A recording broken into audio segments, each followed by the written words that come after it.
ನಮಸ್ಕಾರ, ಶುಭೋದಯ. ಇವತ್ತಿನಿಂದ ಮುಂದೆ 5 ದಿನಗಳವರೆಗೆ ನಾವು ರವಿಯನ್ನು ವಿವಿಧ ಇಂದ್ರಿಯಗಳ ಸಮೀಕರಣದೊಂದಿಗೆ ನೋಡ್ತೇವೆ.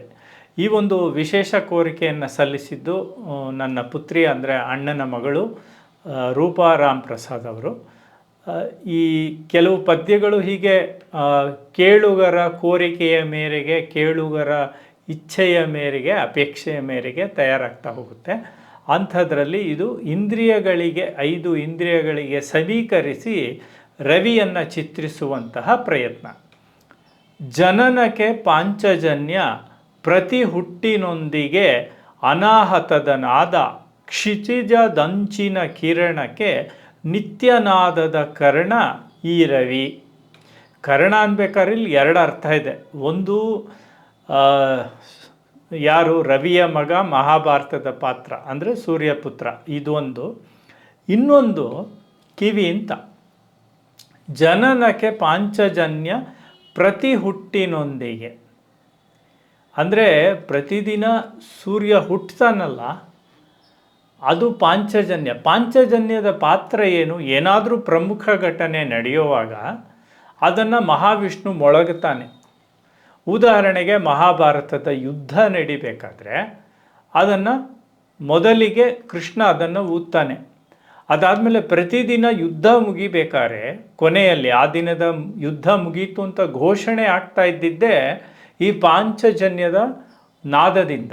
ಹೀಗಾಗಿ ಜನನಕ್ಕೆ ಪಾಂಚಜನ್ಯ ಪ್ರತಿ ಹುಟ್ಟಿನೊಂದಿಗೆ ಅನಾಹತದ ನಾದ.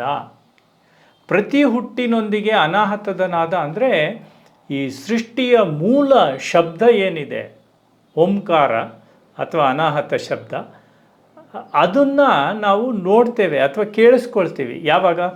ರವಿ ಹುಟ್ಟಿದಾಗ, ಅಂದರೆ ಪ್ರತಿದಿನ ಸೂರ್ಯೋದಯದಲ್ಲಿ ಪ್ರತಿ ಹುಟ್ಟಿನೊಂದಿಗೆ ಅನಾಹತದ ನಾದ, ಕ್ಷಿತಿಜದಂಚಿನ ಕಿರಣಕ್ಕೆ. ಕ್ಷಿತಿಜ ಅಂದ್ರೇನು? ಹೊರೈಸಾನ್, ಅಂದರೆ ಭಾನುಭುವಿಗಳು ಸೇರುವಂತಹ ಜಾಗ, ಆಕಾಶ ಮತ್ತು ಭೂಮಿ ಸೇರುವಂತಹ ಕೊನೆ, ಆ ಕ್ಷಿತಿಜ. ಕ್ಷಿತಿಜದ ಅಂಚಿನ ಕಿರಣಕ್ಕೆ ನಿತ್ಯನಾದದ ಕರ್ಣ. ಕಿವಿ ಎಲ್ಲಿದೆಯಪ್ಪ? ದಿನದ ಕಿವಿ, ಅಂಗಾಂಗಗಳಲ್ಲಿ ದಿನದ ಕಿವಿ ಕೇಳಿಸ್ಕೊಳ್ಳೋದು, ಶ್ರವಣೇಂದ್ರಿಯ ಎಲ್ಲಿದೆ ಅಂದರೆ ಕ್ಷಿತಿಜದ ಅಂಚು, ಆ ಮೂಲೆಯಲ್ಲಿ, ಆ ಕೊನೆಯಲ್ಲಿ, ಕಣ್ಣಿನ ದೃಷ್ಟಿ ಕೊನೆ ಆಗುತ್ತಲ್ಲ, ಅಲ್ಲಿದೆ. ಅಲ್ಲಿ ಕ್ಷಿತಿಜದ ಅಂಚಿನ ಕಿರಣಕ್ಕೆ ನಿತ್ಯನಾದದ ಕರ್ಣ. ನಿತ್ಯನಾದದ ಕರ್ಣ ಅಂದರೆ ಅದನ್ನು ಕೇಳಿಸ್ಕೊಳ್ಳುವವನು ಯಾರು? ಈ ರವಿ. ಹೀಗಾಗಿ ರವಿಯನ್ನು ನಾವು ಕಿವಿಯಾಗಿ ನೋಡುವ ಪ್ರಯತ್ನವನ್ನು ಈ ಪದ್ಯದಲ್ಲಿ ಮಾಡಿದ್ದೀವಿ. ತಮಗೆಲ್ಲ ಇಷ್ಟವಾಗುತ್ತೋ ಇಲ್ಲವೋ ನನಗೆ ಗೊತ್ತಿಲ್ಲ. ನನ್ನ ಪ್ರಯತ್ನ ಅಂತೂ ನಾನು ಮಾಡ್ತೀನಿ. ನಿಮ್ಮ ಅನಿಸಿಕೆಯನ್ನು ಕಮೆಂಟ್ ಬಾಕ್ಸ್ನಲ್ಲಿ ತಿಳಿಸಿ. ನಮಸ್ಕಾರ.